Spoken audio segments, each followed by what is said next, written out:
Hello, welcome. We are live.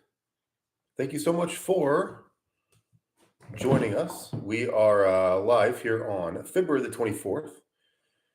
It's a Thursday. It's cold outside, kind of rainy, kind of snowy, but I'm glad you're joining us. We're here talking all things sports. So thank you so much for joining me. This is the Daily Craig Sports Show. A little later than what I usually want to go live or what we anticipated, but some meetings this morning, some different stuff going on. So here we are. Just got done with lunch, and it's a great time to chat sports. So first thing, let's talk a little bit about the outlook for baseball. It doesn't look good. The owners are super pissed off at the players. The players are super pissed off at the owners. All kinds of fun stuff like that is happening. But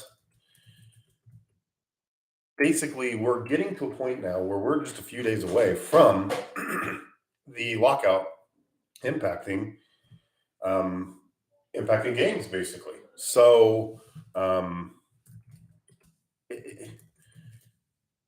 it's one of those where, sorry, we're pushing the link out there to everybody on social media.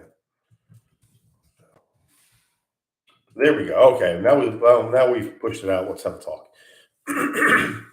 Basically, February 28th, in just a few days, is the deadline for no games to be missed by the players for Major League Baseball.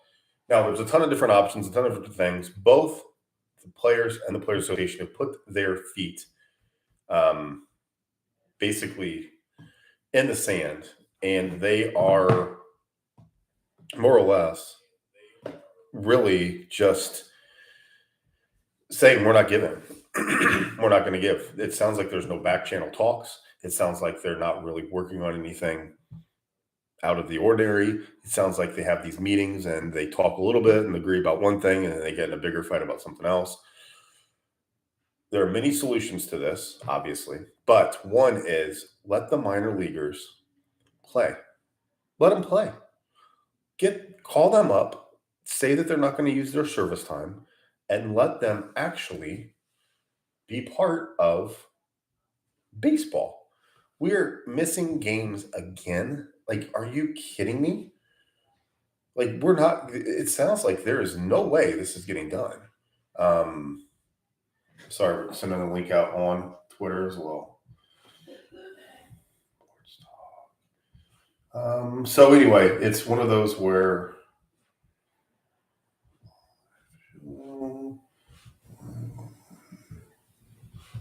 sorry, we're pushing this out here.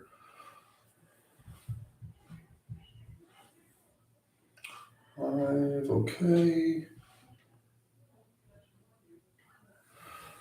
And there we go. Okay. Sorry about that. So back to baseball. Max Scherzer is showing up in a Porsche or something, and everybody's making fun. Oh my gosh, this is awful. He's rubbing it in their face. No, he's not. He's just showing up. I just don't understand why we are so mad and so frustrated, and both sides can't get a deal done. Baseball is on the verge of really falling by the wayside anyway. I love baseball. It's awesome. I love it. I'm watching videos all the time how to be a better coach, how to be better with the team that I'm coaching, about different prospects that are coming up, different things like that. But at the end of the day, I mean, you gotta. It's frustrating. It's super frustrating, and I know other people out there, baseball fans, are frustrated as well. The NFL had their Super Bowl, and it got done at what, like 10:15. Major League Baseball starting a playoff game at like 9:20. Like, there's so much disconnect from Major League Baseball and the baseball world from the normal sports fan. It's absolutely amazing how far apart not just the Players Association and MLB, the owners are, but also to the normal fan. I mean, it is very difficult. They make it very difficult to be a fan right now, and it's frustrating.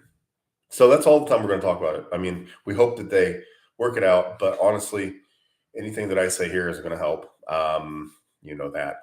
Anything that I'm suggesting is stuff that other people have already talked about. I think you let minor leaguers fill the rosters and you just go. And you say, let's figure it out. Or somebody actually said yesterday, I heard somebody on one of the talk shows say, the owners didn't have to lock out the players. Once a bargaining agreement expires, you just play under those terms until a new one's developed. So why are we doing this? And the owners are sitting there saying, "Oh, you're not going to get paid," all this, stuff like that, and that's fine. But the owners aren't making any money either. They're not going to fill Yankee Stadium up. There's different things like that is just super frustrating here. So baseball is still a mess. We'll see what happens over the next couple of days. Football, big stuff going on in the world of football.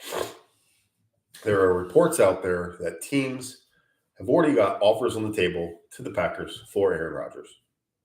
Aaron Rodgers, 2 days ago, went on with Pat McAfee Show, and said, "I have no idea what I'm doing."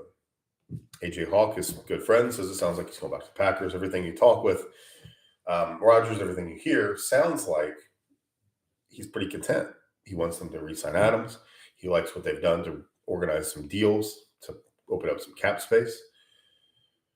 But he hasn't made his decision yet. So what do you do? What do you do if you are Green Bay? What do you do? Do you force the hand? Tell Rodgers we need an announcement right now. We need a decision right now today. Do you trade Jordan Love? That's been my question is why? What's going on with Jordan Love? Is he just sitting in the wayside just waiting? I mean, the Packers are creating cap space. They're going to re-sign Adams. They're going to go after this. They're going to go after it, and we'll see what happens. But at the end of the day, everything happens. Every other domino starts with Aaron Rodgers. There's rumors out there. There's rumors that Carr is going to get an extension and that the Vikings may be looking to get rid of Cousins to Carolina. And Matt Ryan is pretty content with staying in Atlanta. And Russell Wilson kind of wants out, but kind of not. We'll see who's out there. Broncos really need somebody. So let's go through. Let's look at the teams that need quarterbacks. Legit need a quarterback. And let's say all chaos breaks loose. So out west, Seattle, they're going to need a quarterback. The Rams are set. The 49ers are set. The Cardinals, is Kyler Murray played his way out of there? Let's go up north. The Bears think they're pretty set with Justin Fields. The Packers, Jordan Love or Aaron Rodgers. The Vikings, if they get away from Kirk Cousins, what do? The Lions, nobody's talking about the Lions or Jared Goff because that contract is there and it's probably not going anywhere, but could it? He was fine, but that's not the long-term answer. South. So far, let's keep track. We've got the Seahawks and let's even say the Cardinals, just for fun. Let's say Cousins stays in Minnesota. Everybody up north is pretty much staying pat with where they are. Down south, Tampa needs a quarterback. That's 3. Carolina needs a quarterback. That's 4. New Orleans needs a quarterback. That's 5. And Atlanta, I guess you could say Matt Ryan will stay, hypothetically. So there's 5. Now out east, Philly, probably going to give another year out there. I think the Giants are content with Jones, they say. I almost call them Redskins. Football team, I'm not calling them Commanders, that's ridiculous. The football team, so that's 6. Cowboys are set. So 6 NFC teams need a quarterback. Let's go AFC. Chiefs are good. Raiders are probably going to keep Carr. Chargers are good. And the Broncos need one, so that's 7. North. Steelers need one, 8. Ravens are good. Bengals are good. Browns are interesting, but they're probably going to be next offseason. They're going to probably let that play out one more year with Baker. South. Colts, I'm going to add them in there. They need one. They're not going to keep Carson Wentz. They're just not going to. That's 9. Tennessee, I guess, will keep Tannehill. Jacksonville's got Trevor Lawrence, and then I'm going to throw Houston in there. That's 10. And then let's go out east. New England's good. The Bills are good. The Jets are good. And I guess the Dolphins are good. So 10 teams out of 32 legit need a quarterback. Now, that does not include the Raiders if they get rid of Derek Carr. It does not include the Falcons if they get rid of Matt Ryan. It does not include the Vikings if they get rid of Kirk Cousins. So there's 13. You're looking at a third of the league that needs a new quarterback. And there's just not a ton of options out there. The Colts, we talked about them yesterday. I'll talk about them again. It's really going to go down to just Jimmy G that's going to be shown the door because of Lance. Derek Carr, if he resigns, gets his extension or not. And I think Matt Ryan. I think Matt Ryan is a solid sleeper here for the Colts. I think they could get a deal done. You might have to deal with somebody on that offensive line. You're definitely going to have to throw in Carson Wentz at a reduced rate where you almost eat the whole salary. And then maybe a future draft pick or something. You're going to have to, do a little bit, but you take on a huge contract. So it's an interesting part of the equation. So what happens? What happens here? Does the Broncos really make a big run at Aaron Rodgers? Is Aaron Rodgers ready to leave? Once he says, I'm coming back, that doesn't mean the Packers have to keep him. I mean, it would probably mean that, but it's going to be real interesting to see what happens here over the next few weeks. I think Rodgers is the first domino to fall. I think Russell Wilson is an interesting one, but I don't think anything will happen there until he truly knows where can I go. And the whole Deshaun Watson situation, there's a lot going on. And we probably won't know anything. I mean, we're going to know anything before the draft. That's really when a lot of these trades are going to start to happen. So we'll see what happens as we're getting closer. Another big piece of news today. It sounds like Troy Aikman sounds like he's leaving.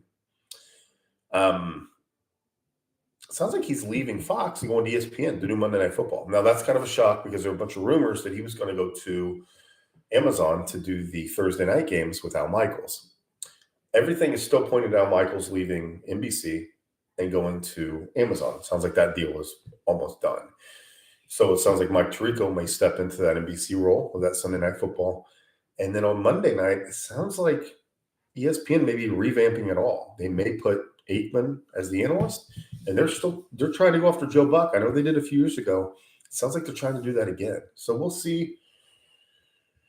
We'll see what happens, but I don't know. It's one of those where I don't know. It's going to be really, really fun to see where all of the analysts end up. There was another rumor Tony Romo was possibly going to go over with Al Michaels to Amazon. So we'll see. We'll see if that happens. We'll see who ends up there. Al Michaels has said he's not going to work with somebody that's brand new. So we'll see what happens with all of that. But anyway, that's kind of the analyst talk right now. I still think there's a lot of good analysts out there that could land. Dan Orlovsky sounds like he's going to be a free agent here pretty soon. Darius Butler, I know that he's a hometown guy here, or not hometown, but he played for my Colts, so I really like him. He's great on Twitter. I think he either needs to get a coaching job or needs to get in the booth because he's really, really intelligent. He's really, really good. He and Antoine Bethea have a great podcast. I think it's Man to Man Podcast, I think is what it's called. They're fantastic together, so check them out. Pat McAfee, of course, I really think the world of that guy and his whole crew, but I don't think I see him in the booth. I think he's doing such a good job doing his own thing. So we'll see. We'll see what happens there as it's moving along. A couple things else that are going on. There is a new show called Winning Time that's talking about the Showtime Lakers. It's on HBO. I think it comes out next week or the week after. It looks awesome. So check that out if you have HBO.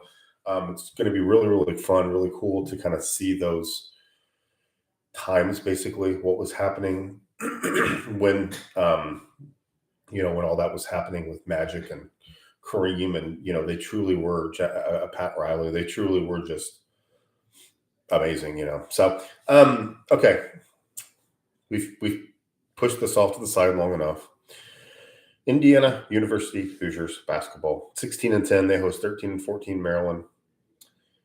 IU's 9th in the Big Ten. Maryland's 12th. The spread's 6.5. Joe Lunardi says that the Hoosiers need to win 3 games to get into the tournament. 3. They need to win 3.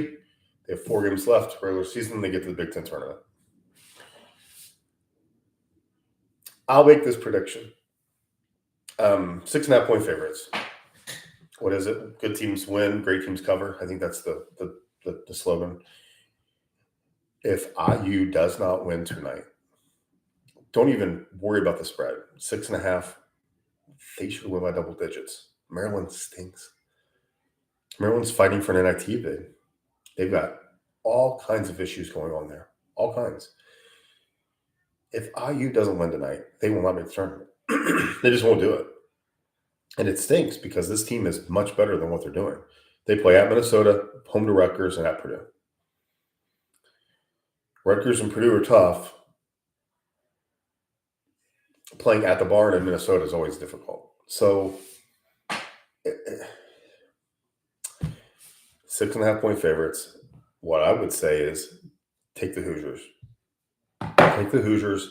It's at home. The fans and the crowd and the entire state know this is a win they have to have. Have to have it. It's also a game that they could come out and absolutely lay an absolute egg and look awful and win by maybe a couple. I say take the points. Lock of the day, whatever you want to call it, take the Hoosiers. I say take them, bet the house, 6.5 point favorites. Let's go. Whatever your favorite draft, Kings or FanDuel, any of those betting sites that you use, bet the Hoosiers. Okay, so there's a lot going on in the NFL offseason. A lot of stuff happening.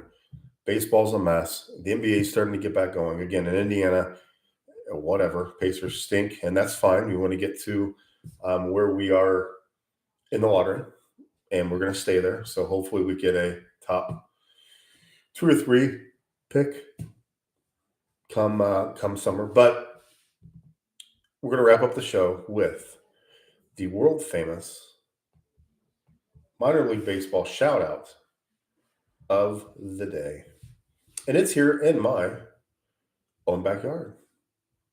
The Indianapolis Indians, AAA affiliate of the Pittsburgh Pirates, at Indy Indians is the handle. They have got some great stuff going on. A lot of opportunities to work for the organization with their game day staff. They're showing off some cool old retro jerseys. A very, very, very good, fun Twitter follow. And I highly encourage you to check them out. They are here in Indianapolis. They play at a gorgeous stadium called Victory Field. It's right downtown. It is a lot of fun. It's a great experience to take your family, to take your baseball team, to be part of the minor league baseball here in Indianapolis. We'll never get a professional team because all the closeness of all the other big teams. But the Indians do a great job of welcoming the community. They've got a great stadium. Everything's very affordable. Great logo and great old school logo. A lot of history here. Andy Johnson played here. All these stars played here in Indianapolis. So I encourage you to check them out. Indy Indians is their Twitter handle. They're fantastic. They're fun. And that is our minor league team of the day. So thank you so much for tuning in. We're going to go ahead and wrap up the episode. Sorry, it was a little later than normal and what I would prefer as well. I like to do these over lunch, but meetings got in the way and we had to adjust a little bit. So thank you so much for tuning in. Thanks for being here. And we will go ahead and end the show right now, but we will be back tomorrow. We'll do a recap of college basketball, talk about the Hoosiers, how they did. We will also have another minor league team that we can showcase. Got another one in mind that is a fantastic Twitter follow, gives away a lot of different things and a lot of fun stuff. And then we'll see if there's any developments in the NFL world. We'll see what the news is, and we will talk through it. So thank you so much for tuning in. We will talk to you later.